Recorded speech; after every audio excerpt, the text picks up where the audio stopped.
bem, eu estou aqui com o Dr. Evandro, ele que é diretor técnico aqui do hospital da Unimed, presidente da Unimed aqui também, e vai falar sobre a questão do Covid no hospital Unimed. Muitos pacientes têm procurado o sistema da Unimed, o hospital, para internamento e consulta, né, doutor?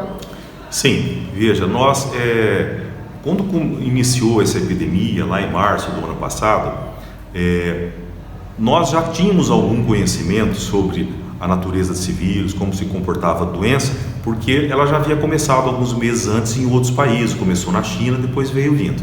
Então, o que nós fizemos na época foi, nós isolamos uma parte do hospital, num primeiro momento aquela parte de cima, aquela isolada do restante do hospital, onde sobe uma escada ali, o segundo andar, e nós ali destinamos ali para o atendimento clínico, quando a pessoa chega, triagem pela enfermagem, consulta clínica, internamento clínico, semi-intensivo e uma UTI específica para os atendimentos do Covid. E essa estrutura ali, que representa aproximadamente 25% da capacidade de leitos do hospital, ela foi utilizada nesse período de março até uns 2 meses atrás e foi suficiente. Entretanto, no início de dezembro, nós começamos a perceber que o número de casos estava aumentando. Foi o início dessa segunda onda que nós estamos vendo agora. O número de casos estava aumentando e chegamos no ponto que nós vimos que não era mais possível dar conta do atendimento aos casos que nos procuravam só com aquela ala. E chegou um momento, vimos-nos obrigados a inverter a situação, deixar a maior parte do hospital, a parte de baixo, a maior parte destinada para o atendimento Covid e aquela parte que representa 25% para os demais casos, uma vez que as outras situações de emergência continuam ocorrendo. É uma mulher na hora do parto, um acidentado, uma apendicite aguda, uma situação qualquer aí, um cálculo renal, qualquer situação de emergência que coloque a vida da pessoa em risco precisa ser. As situações eletivas, essa por enquanto elas estão suspensas para que a gente possa destinar os nossos recursos para o atendimento aos casos de Covid. Então hoje nós temos cerca de 75% a 80% da estrutura do hospital está totalmente destinada ao Covid e cerca de 25% para as demais situações de emergência. Doutor, como profissional da saúde, como o senhor vê a situação do Covid aqui em Cornélio Procópio neste momento? Veja bem, aqui em Cornélio, a situação do Covid, ela está, assim como em outros lugares, ela está aumentando. O que está acontecendo pelo Brasil afora está acontecendo aqui também. E a gente vê isso no nosso próprio hospital. O hospital tem estado lotado de casos de Covid, os demais hospitais da cidade também, Londrina também, os lugares que a gente tem mais contato. E a gente temos visto aí pela mídia que a situação se repete ao longo do Brasil. Eu diria que esse momento que nós estamos passando agora é o mais crítico. A semana passada foi o pior momento que nós passamos. Eu estou dizendo isso que felizmente ontem e hoje a situação está aparentemente um pouquinho menor, mas ainda não dá só por conta de 2 dias dizer que isso é uma tendência. É muito mais a nossa torcida e desejo de que seja do que um fato que possa ser afirmado. Mas tivemos na semana passada o pior momento. Para você ter uma ideia, lá no nosso atendimento, nós atendíamos de pessoas que procuram para consulta, cerca de 15 por dia. Esse número foi aumentando de 15 para 18, 21, 25, 28, 30 e tivemos um recorde de atendimento desses casos, onde atendemos 36 pessoas. Na segunda-feira, 36 pessoas foram atendidas e a maioria testou positivo. Então você veja que existe uma escalada crescente do número de casos que estão acontecendo, também no número de internações e também proporcionalmente ao número de casos mais graves. Tá certo. E estes números positivados, eles são contabilizados no boletim do município? Veja bem, o paciente, nós seguimos rigorosamente o protocolo do Ministério da Saúde. Quando o paciente chega lá, seja com uma consulta ou porque tem algum sintoma, esse paciente ele já é cadastrado e inserido num processo de monitorização. Ele passa a ser monitorado, inserido no processo do qual participa também os órgãos de saúde, Secretaria Municipal de Saúde, Regional de Saúde. Uma vez que ele foi cadastrado como alguém que teve algum sintoma ele passa a ser monitorado. Esse paciente terá o seu exame realizado ou na hora, dependendo do tempo de evolução, ou em alguns dias seguintes, dependendo da indicação técnica pelo protocolo, E, dependendo do resultado, se positivo, será monitorado como caso positivo, e se negativo, será então aí dispensado desse controle. Mas existe sim um registro. Todos os pacientes que vão até lá para consultar são registrados e ingressam num protocolo de controle do Ministério da Saúde. Doutor, após o Covid, após a pessoa ter sido contaminada e depois estar apto aí a voltar à sua rotina normal, ela ainda tem que passar por alguns exames por conta de ter tido a doença? Olha, veja bem, a doença em si, do Covid, ela pode, como ela acontece na grande maioria, às vezes a maioria das pessoas pega o Covid, tem e nem sabe que teve, outros têm apenas casos leves e confunde aquilo com uma gripe comum, alguma coisa. A volta da pessoa ao trabalho, se a pessoa souber que ela é um caso positivo, existe um prazo protocolar de 14 dias. Então essa pessoa deve voltar, se ela estiver bem de saúde, 14 dias após o suposto contato, que é o período de evolução da doença. O organismo começa a fabricar antibiótico e a pessoa caminha para a cura. Se a pessoa estiver bem, sem sintomas, 14 dias depois, é o período que a pessoa retorna ao trabalho. Mas aí pode ficar alguma sequela, alguma mancha no pulmão ou outras situações? Veja bem, como eu disse, a maioria das pessoas passa por esse processo sem nenhuma sequela. Existem pessoas que têm um quadro mais grave, precisam ser internados, outros acabam precisando ir para a UTI e outros até falecem. Veja bem, dentro dessa graduação de casos, desde assintomáticos até aqueles que lamentavelmente vão a óbito, existem aqueles que podem ter uma forma grave, ficarem internados, irem para a UTI e terem sim alguma sequela, dependendo do seu organismo e dos locais onde sejam afetados pela infecção viral, né?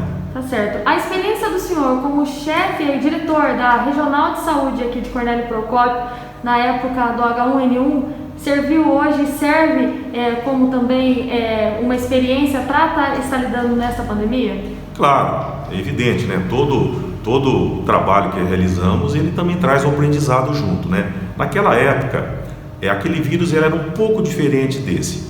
Ele era um vírus cuja letalidade era mais grave que esse. Ele matava preferencialmente jovens e matava mais rápido. Questão de horas, jovens morriam daquilo lá. Por outro lado, a transmissibilidade dele era um pouco menor que esse. Esse vírus agora, embora muitas pessoas morram, a letalidade dele é menor do que o H1N1, só que a transmissibilidade dele é maior. Ele se transmite mais facilmente que o outro.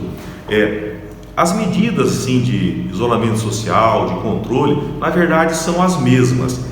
A graduação da imposição, do estabelecimento dessas medidas, ele é feito mediante um gerenciamento das autoridades que estão cuidando, né, da gestão pública, de acordo com a dinâmica da evolução dos fatos.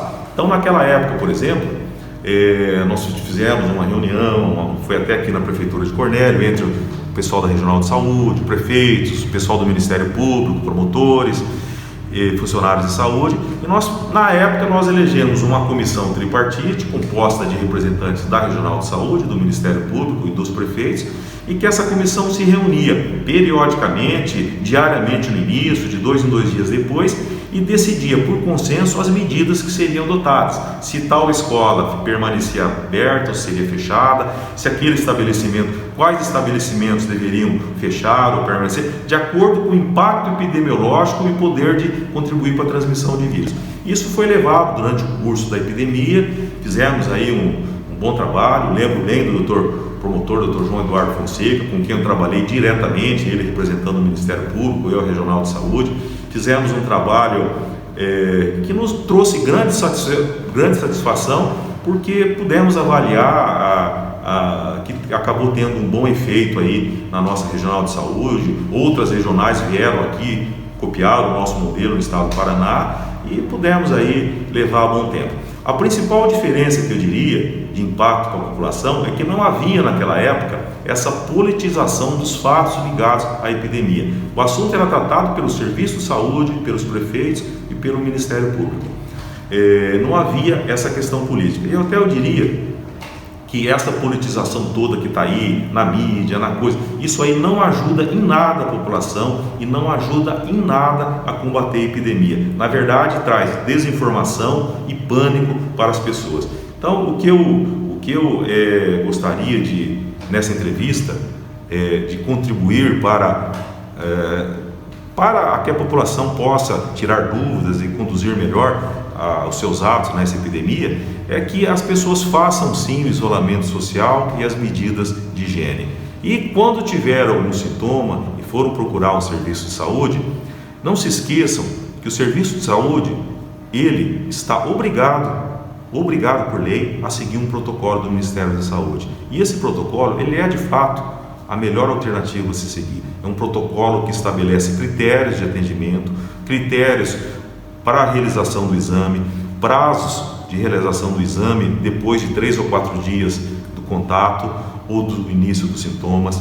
Muitas vezes as pessoas chegam até lá e às vezes angustiadas porque teve contato com alguém, essa pessoa poderia estar... As pessoas querem que faça o teste. Isso não existe, porque o teste tem que ser feito 3 dias depois da pessoa manifestar o sintoma. Se esse teste for feito antes, ele poderá dar um falso negativo, ou seja, a pessoa ainda não desenvolveu os anticorpos que iriam positivar o teste.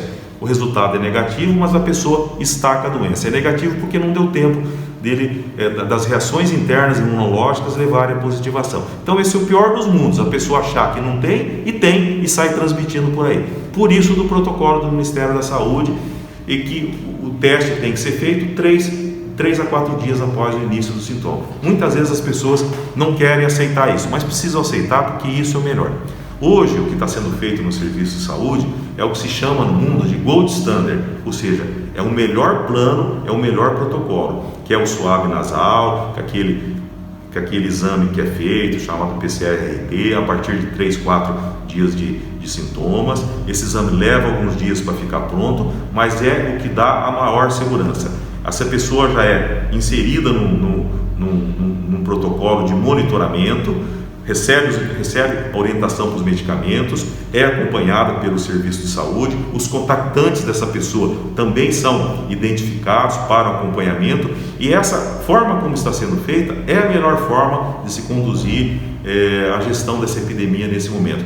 Eu peço à população que aceite o protocolo e siga os protocolos e siga a recomendação. Estamos no momento mais crítico, é a nossa vida que está em risco, então isso deve contar com a colaboração de todos na sociedade. E para finalizar a nossa entrevista, doutor Evandro, o senhor vai tomar vacina contra a Covid? Eu vou tomar a vacina, assim como eu pretendo, quando estiver disponível, que meus filhos, parentes, mulher, tomem a vacina. Veja, quando se fala em eficácia de 50% para uma vacina, no caso dessa vacina Coronavac, significa o seguinte, que 50% dos que tomarem não vão pegar de maneira nenhuma. 28 pega, mas não tem sintomas, e os outros 22 pegam e têm apenas sintomas leves. Nenhum vai para a UTI, nenhum morre, estatisticamente, tá? Então, veja bem, essa situação não é diferente de outras vacinas. Quem já não ouviu alguém falar assim que eu tomo todo ano a vacina da H1N1 e agora eu estou gripado? O que essa pessoa às vezes desconhece é que ele está gripado, mas se ele não fosse vacinado, os sintomas seriam muito mais intensos do que estão sendo. Então essa limitação de eficácia, ela é comum a todas as vacinas e provavelmente nas da coronavírus não vai ser diferente. Então a recomendação é que tome a vacina, porque nós precisamos de termos acima de 78% da população imunizada para que a gente possamos considerar como fim da epidemia, como fim desse processo aqui. Então, eu recomendo que tome a vacina sim. Tá certo. E esse é o Dr. Evandro, aqui do Hospital da Unimed de Cornélio Procópio.